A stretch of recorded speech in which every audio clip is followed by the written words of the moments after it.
We are live. Welcome to Funnels and Follow-Up, everybody. The show where you learn how to keep your sales pipeline full to the brim and then follow up with those people to turn prospects into clients and clients into raving fans. So, Kat, have you ever sat down with somebody who started selling you and afterwards you felt like you needed a shower? I have sat down with people that afterwards I felt like I needed a Silkwood shower. Oh, that's Yeah. Go ahead, boys and girls, and look that up. Silkwood shower. That's intense. Yeah, I guess the younger wouldn't know that. Yeah, Anyway, the younger generation would not know that. Silkwood shower. So basically, Silkwood was a show about a movie about a nuclear power plant and things that went wrong in the power plant, and not unlike Spock going in to fix the generator that he fixed, the engine, the dilithium crystal engine. The one of the characters goes in and fixes something and gets all contaminated, and then has to take this anti-contamination shower. It's intense. So anyway, that's a Silkwood shower. Now that we spent 10 minutes on that. Totally off topic. Yeah. So what we want to talk to you about is not making people want to take a Silkwood shower after you talk to them. Right. I mean, really, the title of this show is Sales is, what was it again? Sales is not a four-letter word. Well, it's not SALES. It's a five-letter word. Hello. So we hear it all the time. In fact, I used to say it myself. I'm not a salesman. Well, you know what? I have my own business. I am a salesman, and I shouldn't be embarrassed by that. I shouldn't feel like people are put off by that. You have to sell. That's right. If you're in business, you have to sell, but you don't have to do it slimy and sleazy. You can do it with integrity. You should do, not you could, you should you should absolutely. If you believe in your product or service, if you know it's going to help somebody, why would you not sell it? Yeah. I think the consummate I'm not a salesman is your father, actually. So your father is a CPA, and he has built himself, well, now he's in retirement mode, but he built himself over the years a very successful practice with some very high profile businesses, high profile clients. And I don't mean high profile like, Fortune 500 companies, but I mean, intense companies, a diamond wholesaler in New York, a very specialized and very high-end furniture, antique furniture sales company in New York. Store. Yeah, it was a store. It was a company. It was a place where when we went to visit one time, because they are personal friends also of your family, and you went to sit down on a chair, you immediately stopped because the chair was $250,000. Yeah, I'm not putting my go butt sit down on that chair. No, we're not. So your father is somebody who always said, "I'm not a salesperson." And here's the thing: he never owned a business card. No. His business was by referral, and all he did is speak to people. They hired him or didn't hire him, period. But times have changed. Right. Times have changed so much since then. But not only that, times haven't changed in that his business was by referrals. So one person said to another person, "Hey, this is who I use. This is who you should look into." A company that was since bought out by a bigger multinational conglomerate, but they built a family-owned business from the ground up, where they fixed radios and communication systems in all kinds of ships, including cruise ships. They came to him in the beginning because they were referred by somebody. Even if you're referred, you have to make the sale. You have to represent yourself. Exactly. You've got to represent yourself well. You have to get the referral. You've got to follow up with the referral. So let's take for example, your father getting the referral for the radio company, for the communications company. Okay. And it was a referral from somebody else that he was doing business with. And the husband and wife team, which later brought on the daughter, and so family-owned business, the husband and wife team had just come to the United States. So their English, no so bueno. It was actually German. English 9. And Nine so much. Nine so much. Nine sprechen Sie English. And they were referred. And so the process was following up, funnels and follow-up, folks, following up with this referral. And there is a sales process involved. And sales is not buy my crap, buy my crap, buy my crap. Please buy my crap now. That's not sales. Sales is, and sales should always be, here's your problem. Here's the pain that it's causing you. Here's the solution that I offer. And here's why I'm the best solution for this problem. That's right. And here's why I'm the best solution for this problem. Too often, I think businesses fail because of, Barry, basically the attitude that you had, the attitude that so many business owners have, which is, I'm not a salesman. Yeah. Here's the thing. When the visual that's brought up when you say salesman, or I'll be a little more politically correct, salesperson, because I was already corrected on my Facebook page that it could be a salesperson. Yes. When we say salesman, please understand we mean all genders and pronouns. Well, wait a second, Barry, you're a salesman and I'm a saleswoman. Okay? You're a sales chick. You are a sales chick. No. I'm a sales goddess. Oh, excuse me. Let's call it like it is. I'm a sales goddess, but that's beside the point. Anyway, so let me just get to my point on this. The image that's conjured up when we say salesman is the used car salesman. And all respect to used car salesmen, salespeoples that I know. I know you're not sleazy. Unfortunately, that's the stigma that goes with used car salesmen. Yep. It's a stigma, and it's not always true. It's usually not true, but it's the type where you sit down to make the sale and they start showing you the pictures of their kids. If they don't make the sale, their kids aren't going to eat tonight. That's the image that's conjured up when people say salesman. Well, because for so many years, that's what they were taught to do. We only do what we're taught to do. We only do what we know how to do. And so today you will learn a different way. Huh? So tell us, Catherine, what is that different way? Oh, sales goddess. A sale is not about you, the person selling. A sale is about them, the person buying. And we're always selling when we're in a situation that is business oriented. Don't be selling to your friends who have no chance of referring you. Don't be selling on Facebook to your family who still has no idea what it is that you do in your business, even though you've explained it to them 37 million times till sunshine. You sell to people who could use your end product, people who can refer you to those who could use your end product, people who you can have a joint venture partnership with, or some sort of give and take partnership, shared partnership. You have the same clients, you have the same potential clients.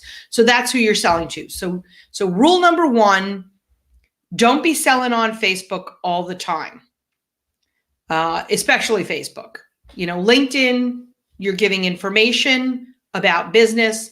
Facebook, you're doing 80% personal, 20% mentioning the fact that you have a business so people don't forget. And so you're not, you're not selling there. When you are making a sale, you're actually informing people. You're informing them about what you do. So when you're standing up selling at your BNI meeting, you're welcome, Nate Dominguez, for that free little plug there. Nate Dominguez and his lovely wife Kelly own BNI in Arizona. So when you're standing up at your BNI meeting, when you're at your networking meeting, you are selling.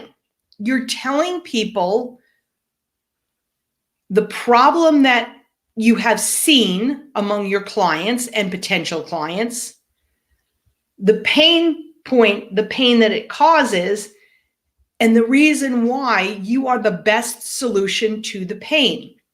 That's all selling is. And here's the thing, if you start thinking that everyone is your potential client, that's when you become bad at it. That's when your message is not clear and it sounds like you're being sleazy. It sounds like you're being pushy. If you know exactly who you're selling to, with us, it always goes back to your ideal client. Who is your ideal high-paying client? If you know who that is, you have the solution to their problem. You know their pain points. They hear what you're saying because you're speaking in their language. So you're not selling. You are offering them a solution. You have a resource for them. You have a way to solve their problem. Absolutely. It should be as easy as that. And then it's very simple. They go, I need what you have. Here's my credit card. Right. So yesterday we were speaking to a new client, and he's a chiropractor, and he likes to inform people of the particular type of chiropractic that he does. And he likes to tell people about it, and he likes to inform people, and he likes to do all the things we talked about up until the sale. So here's the problem that you may be having. Here's some of the pain points, quite literally, that this problem causes. And here's the solution. And here's why this solution is the best solution for you. And that's where he stops. And so in a conversation, we pointed out the fact that if you're in the audience and you have this problem, for example, migraine headaches, you're in the audience and you have this problem about migraine headaches, and you get them all the time, and you are sick and tired of the medication because the medication makes you groggy or dizzy or whatever. Medication has side effects. And you go and you listen to all these things that this particular type of chiropractic adjustment can do for you, but you are not invited to take the next step. You sometimes wonder, what am I supposed to do? Tell me what to do. Always give a call to action. Tell me what to do. Is it call you? Is it text for more information? Is it sign up for your program? Is it purchase one of your packages? Whatever it is, if you don't tell the person you're speaking to or the audience that you're speaking to what to do next, they're not going to do anything. How are you going to help them if they don't do anything? A sale is simply an invitation. Look, Barry, you've got migraines all the time. You're taking your medication. Sometimes they relieve the migraine. Sometimes they don't relieve the migraine.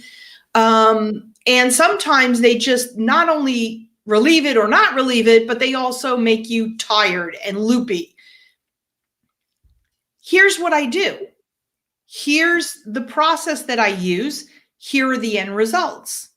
Now, logically, we think, okay, now that you've told them, they should choose to use you or not choose to use you. But that's not the case. Think about yourself. You get some information, but you don't necessarily take the next step unless and until this is where the sale comes in. So Barry, what I believe for you is that we do an exam, we take some pictures of your neck and your head and your spine, and then we go on an adjustment protocol that within 6 visits, I believe, it may be a little bit more, maybe a little bit less when we get into it, but I think probably around 6 visits, you will have relief from your migraines. Now, it won't be permanently because we do things as humans. You may sleep wrong, you may be stressed out, and every once in a while you need a new adjustment. But to really get to the root of the problem, this is what I invite you to do. Sign me up. Sign me up. That's selling.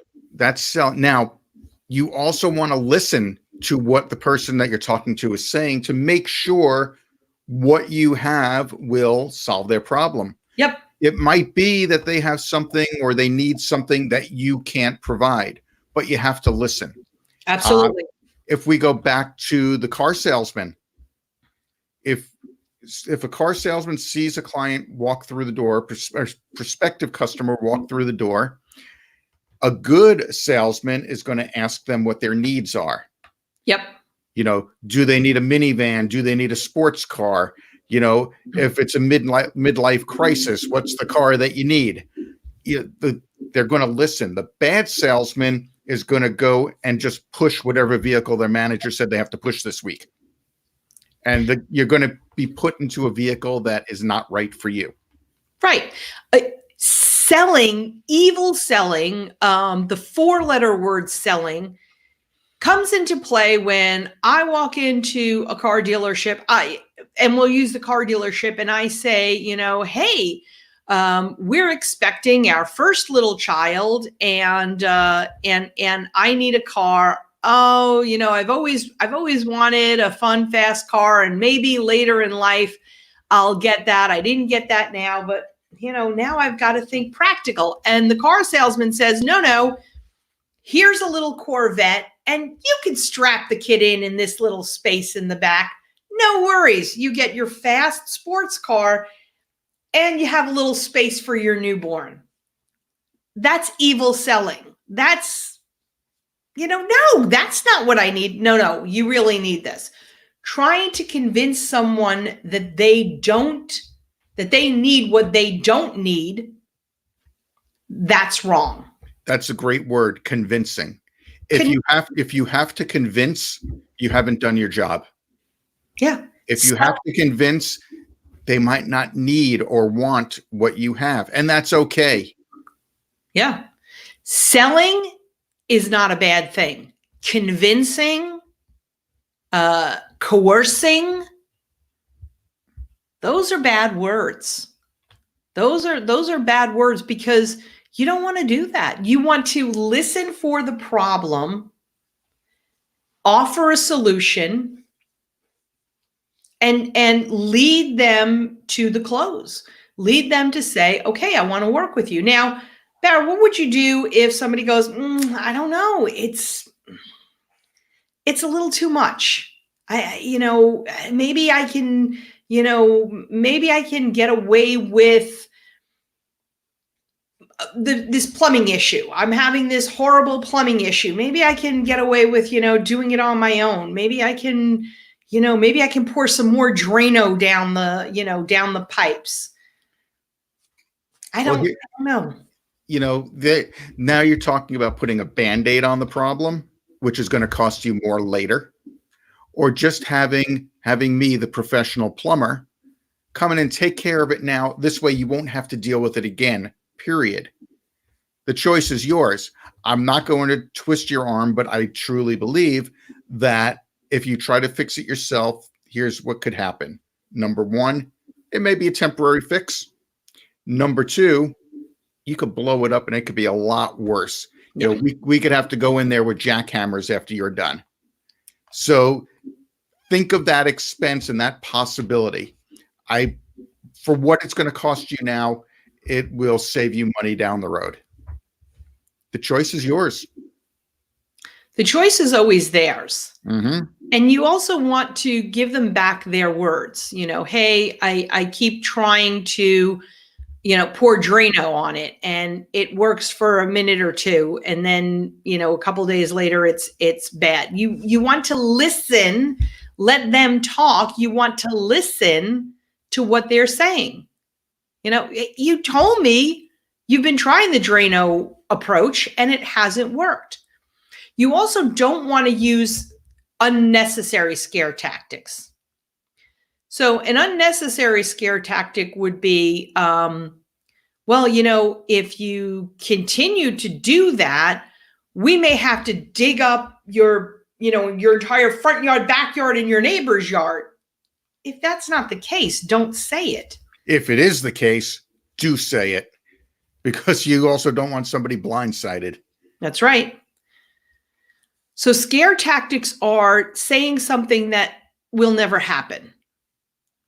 That's a scare tactic, or would happen if the moon is full on the 29th day of February, on a bright sunny, it was a bright sunny day that day and the moon is full and the sky is clear and it's the 29th of February, which, as we know, happens every 4 years. Don't say that. Don't say a situation that will only happen then. And also false scarcity. We've all gone to timeshare sales. Ugh. And that's false. If you don't buy it now, the price will never be this low again. Or I can go online and I can get it for cheaper. See, consumers today are really, really smart. I'm sorry to just interrupt you like that, but that's the other thing. Consumers today are really, really smart. So if you say something stupid like that, they already know that you're lying. Continue, Barry. I apologize. No, I'm done. No. Talk about the timeshare sales. You just did. You stole my thunder. No, thunder again. No, I have no thunder left. In all seriousness, as Barry was saying, the timeshare sales and the pitch. And the pitch is? Get it now, because the price will never be this low again. By law, we have to if we say this offer now and that we're not going to give it to you again, we can't legally give you that offer again.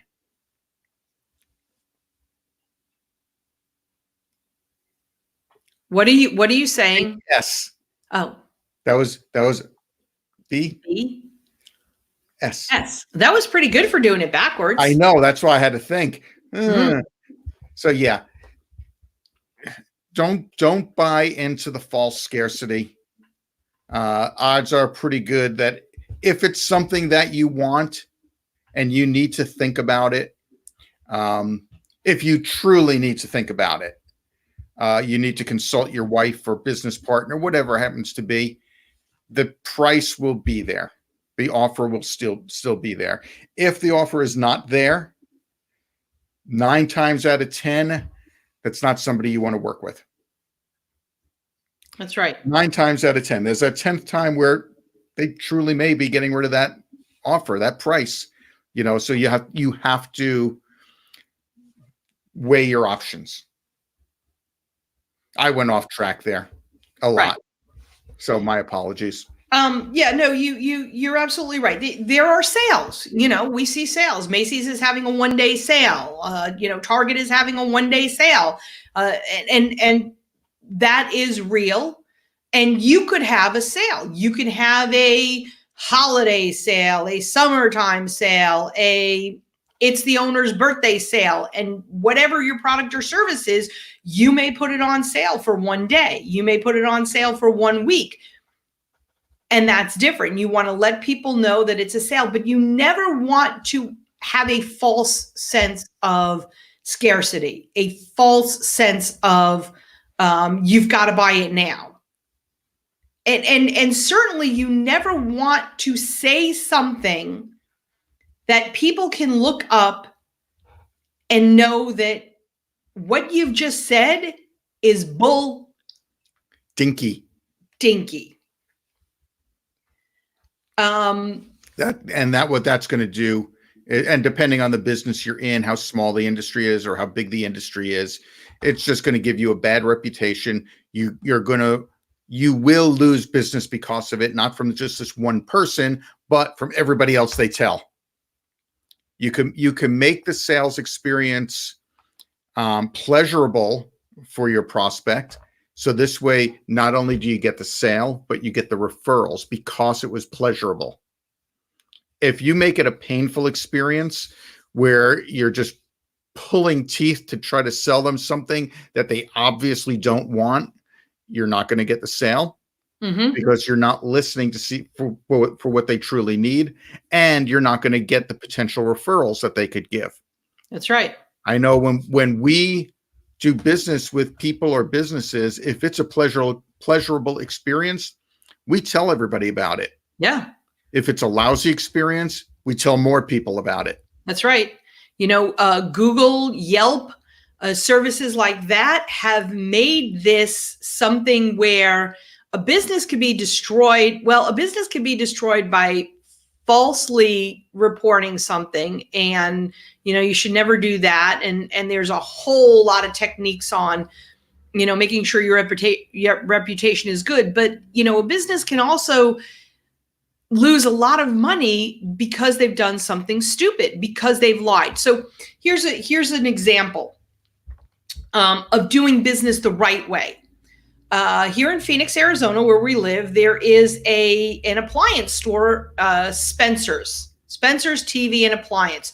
You're welcome for the free plug. So we accept sponsorship dollars pleasurably. That's right. Graciously.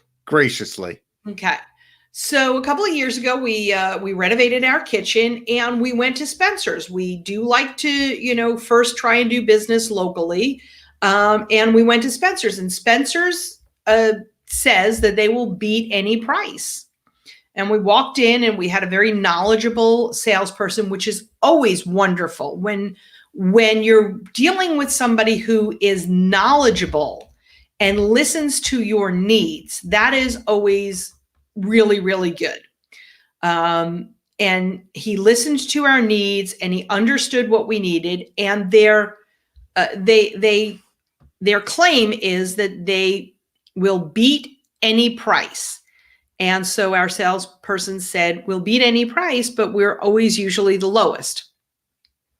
Now, nowadays, everyone has one of these. And for those who are listening on the podcast, one of these is, in fact, your cell phone.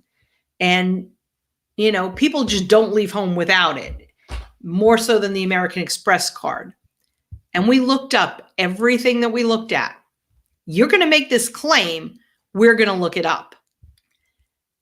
And sure enough, the only person that came at about the same price was a place in the Midwest. Where we would have had to pay for shipping. Right, where we would have had to pay for shipping. The point being, everything was truthful. Everything was on the up and up. There was no false exaggeration. There was no coercion.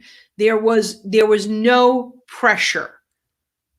What we knew was that we needed to get a dishwasher, a stove, and a refrigerator. And what we knew was these were the things that we wanted. We don't have gas. We didn't want electric anymore. We wanted what is the other thing that we got? It's induction. Induction, not oil. It's all electric. Electric. The point is, we went in knowing mostly what we wanted, and when there was something with features that were more than we needed, he told us. He says, "You really don't need that. You don't need to knock on the door of your refrigerator to see what's inside." So a little screen would come on, see what's inside. It's a great novelty, but you don't need to pay that extra $1,000 for it. That's And right. he's absolutely right. So he didn't oversell. He listened to us, what our needs were, and he had the solution to our needs. It was simple. It was simple. And that's what the experience should be. Business owners, you're in the sales business. Period. Even if you hire someone, you better be able to make the sale better than anyone that you hire at any given time, because you need to believe in your product.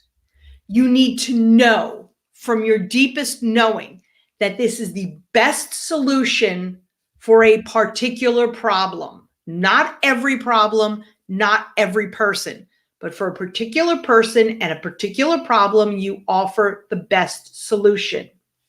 You do it in integrity. You do it with more value than price.